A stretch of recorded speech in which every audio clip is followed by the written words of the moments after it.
We've gone a few days without much activity on the protest front, in part due to the poor air quality, but things have cleared up a little bit, and tonight the group, or a group at least, was back outside of the ICE building in the south waterfront. You're taking a live look right now. Protesters were met by federal agents earlier, waiting behind a fence. Shortly before 10, Portland police declared an unlawful assembly and warned people to leave the area.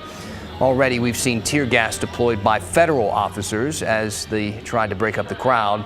Again, you're taking a look at live images right now at Carruthers Park, where some of the protesters have moved after being pushed back by officers.